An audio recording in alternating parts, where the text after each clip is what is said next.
धर्मनगरी कहे जाने वाले हरिद्वार के क्षेत्र में स्थित अनेक सुंदर और पौराणिक काल के स्थानों में से एक इस स्थान की आज के समय में हुई दुर्दशा का जिम्मेदार आप शासन या प्रशासन को जिम्मेदार ठहराएंगे या एक समाज के तौर पर हम इसके जिम्मेदार हैं। इसका निर्णय इस वीडियो को देखकर आपको करना है। वेलकम दोस्तों, स्वागत है आप सभी का फिर से एक बार आपके अपने YouTube चैनल नितिन के ब्लॉग्स में। मंदिर दर्शनों की आगे बढ़ती हुई इस यात्रा में आज मैं आपको हरिद्वार क्षेत्र के एक ऐसे ऐतिहासिक और पौराणिक काल के स्थान के दर्शन कराऊंगा जिसका संबंध महाभारत काल से है। मुख्य हर की पौड़ी क्षेत्र से मात्र 300 मीटर की दूरी पर स्थित यह पौराणिक और ऐतिहासिक स्थल आज उपेक्षा का शिकार है और अपनी वर्तमान के समय में हुई इस हालत का जिम्मेदार किसको यह स्थान ठहराए, यह निर्णय करना मुश्किल है। दोस्तों, वीडियो को आगे शुरू करने से पहले मेरी आप सभी से एक रिक्वेस्ट है, अगर आपने अभी तक हमारे चैनल को सब्सक्राइब नहीं किया है तो प्लीज़ चैनल को सब्सक्राइब ज़रूर कीजिएगा। हरिद्वार और ऋषिकेश क्षेत्र के ऐसे अनेकों खूबसूरत और प्राचीन वैदिक सनातन धर्म प्रतीक चिन्हों को देखने के लिए, मंदिर दर्शनों के लिए आप हमारे चैनल को सब्सक्राइब ज़रूर कीजिए। हरिद्वार का यह क्षेत्र भीमगौड़ा के नाम से जाना जाता है, जो कि मुख्य हर की पैड़ी क्षेत्र से मात्र 300 मीटर की दूरी पर है। इस स्थान के बारे में कहा जाता है कि स्वर्गारोहण की अपनी यात्रा में जब पांडव माता कुंती और पांचाली के साथ स्वर्ग की यात्रा पर निकले थे, तब वो इस स्थान पर रुके थे और इस स्थान पर जब माता कुंती और पांचाली को प्यास लगी, तब पांचों पांडवों में से एक भीम ने यहाँ पर माँ धरती का पूजन कर धरा पर प्रहार किया और उससे निकली जलधारा से उन्होंने प्यास बुझाई। उसके पश्चात वो यहाँ से आगे अपनी स्वर्गारोहण की यात्रा पर निकल गए। हरिद्वार के बिल्व पर्वत की तलहटी में स्थित यह ऐतिहासिक भीमकुंड, जिसे भीमगौड़ा के नाम से भी जानते हैं, काफ़ी सिद्ध माना जाता है। और इस स्थान के बारे में यह भी एक अन्य कथा है। यहाँ पर जलधारा निकलने से पहले भीम ने यहाँ पर भगवान शिव जी की तपस्या की थी और जिस शिवलिंग को स्थापित भीम ने किया था वह शिवलिंग भी यहाँ भीमगौड़ा कुंड में स्थापित है, जिसे भीमेश्वर नाम से जाना जाता है। और उस शिवलिंग के बारे में कहते हैं कि लगभग 5000 वर्ष पुराना वह शिवलिंग है। उसके भी मैं आपको आगे दर्शन कराऊंगा। प्राचीन समय के इस ऐतिहासिक कुंड में आज की जो वर्तमान आप परिदृश्य में जो देखेंगे वो काफ़ी हृदय को द्रवित करने वाला दृश्य होता है। जब अंदर आप गंदगी काफ़ी आपको दिखेगी यहाँ कुंड में, जिसमें कि कोई अब जल व्यवस्था जो है अच्छी नहीं है बिल्कुल भी। और ऐसा सोच देखकर तब ज़्यादा आश्चर्य होता है जब आपको यह पता लगे कि मुख्य हर की पैड़ी क्षेत्र से मात्र 300 मीटर की दूरी पर यह स्थान है।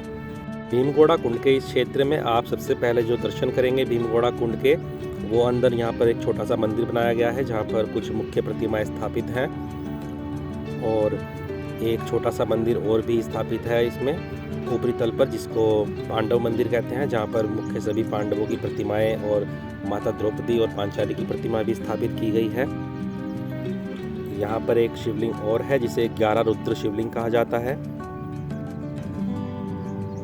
इसी मंदिर में आप उस शिवलिंग के भी दर्शन कर सकते हैं। मैं आपको दिखाता हूँ वो 11 रुद्र शिवलिंग।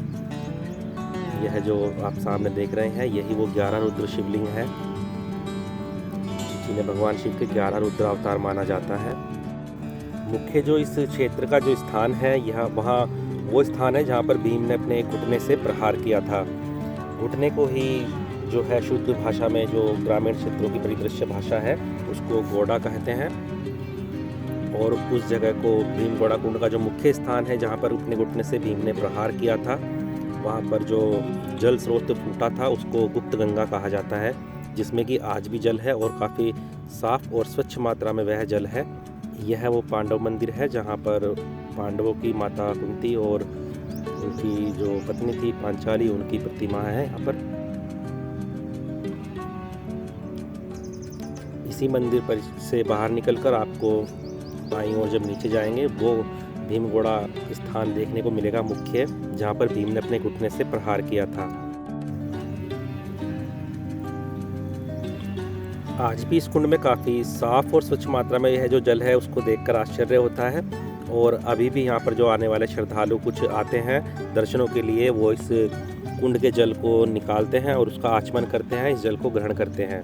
इस जल के बारे में यह भी कहा जाता है कि इसका सेवन करने से और स्नान करने से जो आपके शारीरिक चर्म विकार होते हैं वो ठीक हो जाते हैं। मुख्य भीम कुंड के दर्शन के पश्चात आप जो वर्तमान जो भीमगौड़ा कुंड है, जो कि बनाया गया है 1842 से 1854 के बीच ब्रिटिश सरकार ने इसका निर्माण कराया था, यह वो कुंड है। और इसी कुंड में स्थापित है भीमेश्वर शिवलिंग, जिसके बारे में कहा जाता है कि इसी शिवलिंग को भीम ने स्थापित किया था और भगवान शिव शंभु महादेव की तपस्या की थी, और भगवान महादेव ने उनकी तपस्या से प्रसन्न होकर भीम को यहाँ पर दर्शन दिए थे।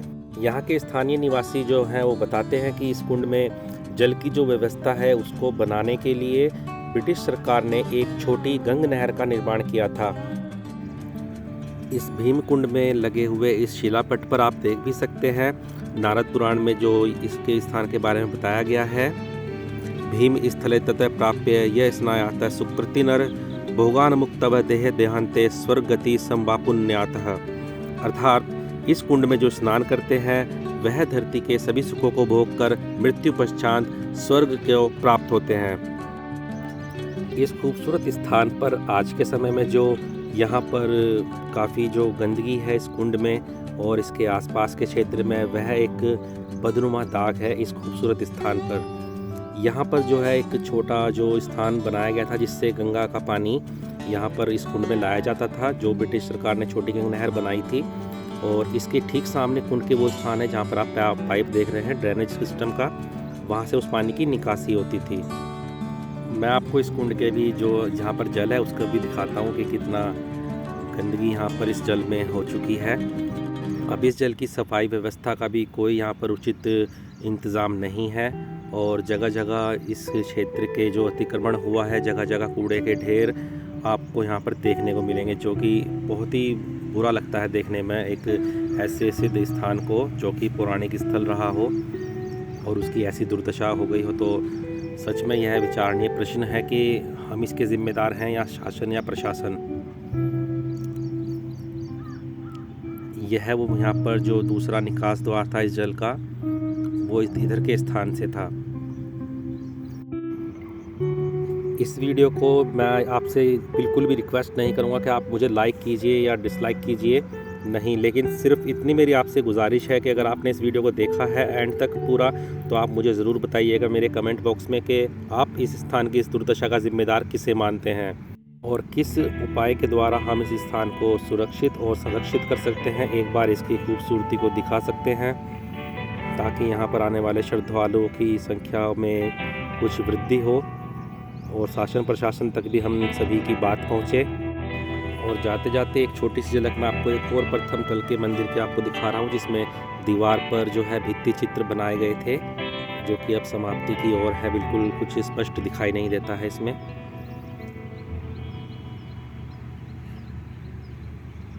बाहरी तौर से एक सुंदर स्थान, और जब आप उसको दर्शन करने के लिए जाएं तो आपको वहाँ पर कुछ विपरीत दिखे, आपकी जिसने कल्पना भी आपने ना की हो, तो हृदय कितना द्रवित होगा यह आप देख सकते हैं कि जगह जगह अतिक्रमण और कूड़े का ढेर, मलबा किस तरह यहाँ पर पड़ा हुआ है। वर्ष 2021 के पूर्ण कुंभ में यहाँ पर इस स्थान के जो सौंदर्यीकरण था उसके लिए 18 करोड़ का बजट पास हुआ था, और उसके बाद भी इस स्थान की ऐसी हालत है, आप देख सकते हैं। तो चलिए दोस्तों, मैं मिलता हूँ आपसे अपनी अगली वीडियो में, तब तक के लिए आप सभी को जय गंगा मैया, हर हर महादेव।